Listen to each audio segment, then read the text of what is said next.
Welcome back, brothers and sisters. I am Braden. This is Langley Outdoors Academy, and thank you for stopping by. All right, guys, on today's episode of Bullet Points, this is the very reason I started this series. We do it every day in the early afternoon. But the reason why we do it is because we look at the editorials, the interviews, and really the left intelligentsia coming from the editorials and the opinion pieces. Because that shows you what they're doing, and more importantly, it gives you an insight to how they cannot have their narratives stand on their own. They're constantly sacrificing the independent moment of the narrative for the larger idea that they've been spreading and shifting. That's why it constantly changes. That's also why you consistently see a change of definition across the board no matter what they want to do. They'll hit roadblocks, and so instead of saying, well, we lost, that's actually a constitutional right, we can't infringe upon it, they start to change definitions, and therefore they have a different attempt. For example, you've got the ATF. Right now, the ATF has some things that are coming into new rules because they reinterpreted and redefined existing law. They can't make their own laws. They're part of the executive branch. The legislative branch is responsible for making laws. But that doesn't mean the executives can't redefine it, which then leads you to the bans that they have coming out currently in the existing rules. Look at the medical and healthcare field. They're starting to put gun control into healthcare. I'm starting to call it health control, because they're starting to redefine things and put it into different brackets, which makes them able to do different things that they couldn't do before because it's unconstitutional. This is important, and as eventually they start to trample their own narratives, and that's what we've got right here. If you guys recall, I want you to remember two things, and then we're going to go into this article. One, in April, Biden pledged $5 billion to violence interrupter programs. They slid it into the infrastructure package, which is waffling right now in the Congress. That happened in April. Now, you're also hearing a lot about violence interrupters and how well they worked in Oakland and how well they worked in Chicago and Pennsylvania and Pittsburgh. And there's real promise. They just need anti-gun violence funding. Listen to what they throw under the bus when they're arguing for CDC statistics. This is from Bloomberg. This is from the gun controller-in-chief himself, Mike Bloomberg's newspaper. It's linked in the description box. Dive in. I'm not going to spend too much time looking at the actual CDC argument.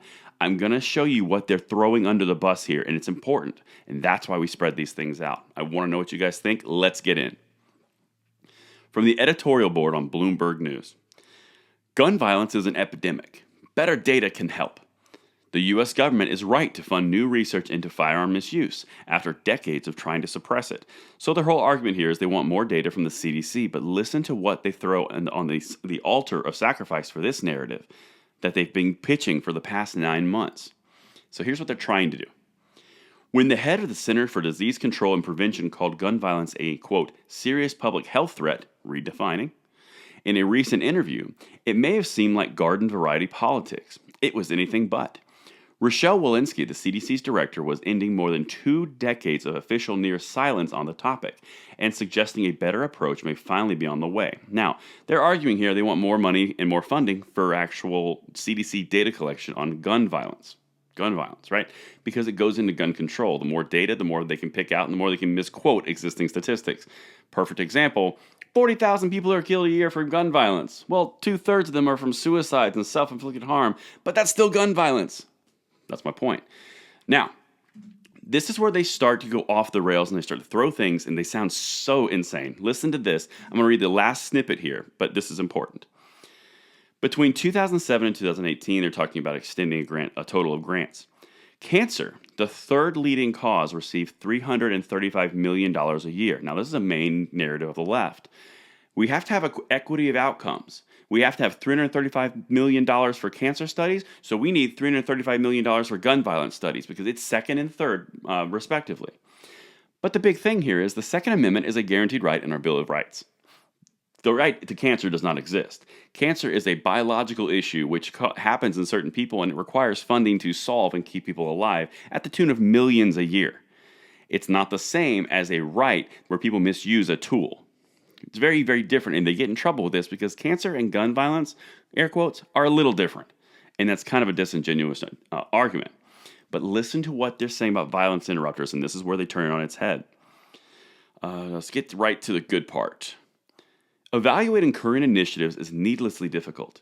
While novel approaches, such as community-based violence interrupter programs, proceed without a sound empirical basis.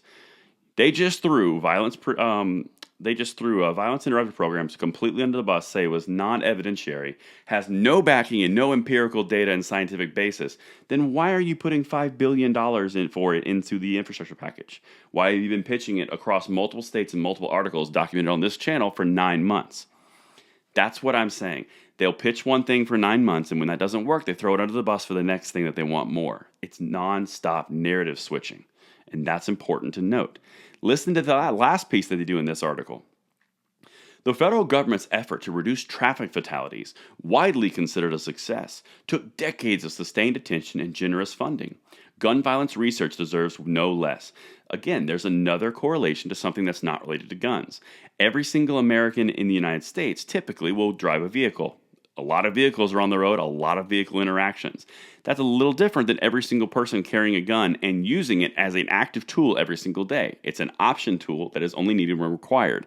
Cars are a little bit different. The odds, the math, the statistics are a lot different, and the outcomes are different.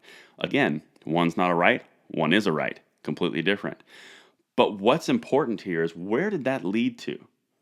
I can tell you that when CDC and all this government funding went on automobiles, you started to get insurance mandates.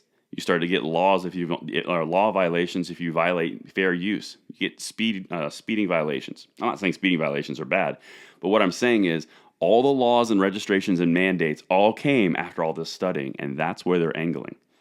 And that's what I've got for you on the bullet points.